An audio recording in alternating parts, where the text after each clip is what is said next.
वैसे तो मैंने बहुत सारे वीडियोस बनाए हैं पीएफ डेट ऑफ एग्जिट या पीएफ ओवरलैप कैसे सही होता है। मैंने उस पर कई सारे वीडियोस बनाए हैं, लेकिन आज की इस वीडियो में हम बात करेंगे कि क्या ज्वाइंट डिक्लेरेशन फॉर्म लेने के बाद आप पीएफ सही करवा सकते हो, यानी कि जो उसमें करेक्शन है डेट ऑफ एग्जिट का क्या वो सही करा सकते हो। तो उसके बारे में थोड़ा सा हम डिस्कस करेंगे।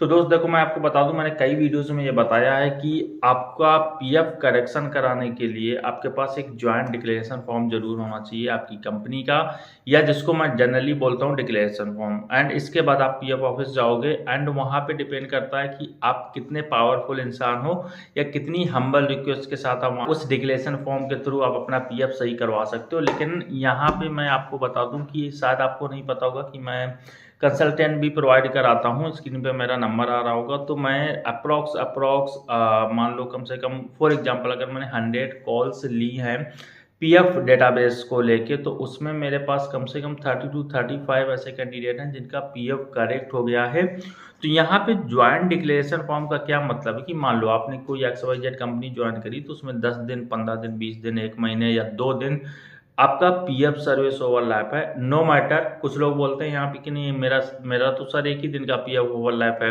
कोई बोलता है मेरा 6 महीने का ओवरलैप है। तो देखो, आपका वो जो सर्विस है ना वो ओवरलैप है, चाहे 1 महीने का हो या 6 महीने का हो, तो वो आपका पीएफ ओवरलैप में कंसीडर होगा।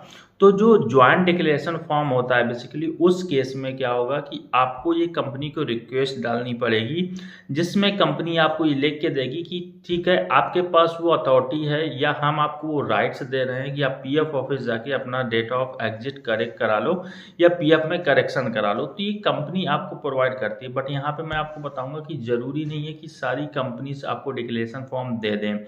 ये बहुत डिफिकल्ट पॉइंट होता है, बहुत मुश्किल से कंपनी आपको ज्वाइंट डिक्लेरेशन फॉर्म देंगी या अपना लेटर हेड पे साइन वगैरह स्टैम्प वगैरह करके देंगी। ये सबसे बड़ा एक डिफिकल्ट पॉइंट होता है। बट हाँ, in many cases company can provide you the declaration form.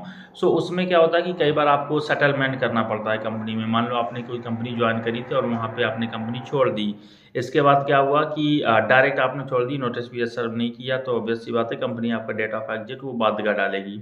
अब जो कंपनी डेट ऑफ एग्जिट वो बाद का डाल रही है मींस कि आपने नोटिस पीरियड सर्व नहीं किया, आपका ओवरलैप होगा कहीं ना कहीं। उस केस में कंपनी को सेटलमेंट करना पड़ेगा, आपको अपना नोटिस पीरियड बाई आउट करना पड़ेगा। हो सकता है बेसिक सैलरी पे हो सकता है फुल सैलरी पे हो, तो आपको कंपनी डिक्लेरेशन फॉर्म दे देती है। एंड यहाँ पे मैं आपको बोलूँगा कि अगर आपको डिक्लेरेशन फॉर्म मिल गया, ज्वाइंट डिक्लेरेशन फॉर्म आपको मिल गया, तो उस केस में 50% प्रॉब्लम वहीं सॉल्व हो जाती है। आप जाके पीएफ सेंटर्स में या जहाँ पे गवर्नमेंट ऑथराइज ऑफिस होते हैं वहाँ पे जाके आप अपना पीएफ डेटाबेस करेक्ट करवा सकते हो। बट मेक श्योर आपका 50% ही सिर्फ यहाँ पे सॉल्व होता है। बाकी डिपेंड करता है कि आपकी कितनी जान पहचान है वहाँ पे, या किसके रेफरेंस से जा रहे हो, या कितनी हम्बल रिक्वेस्ट के साथ आप करा सकते हो।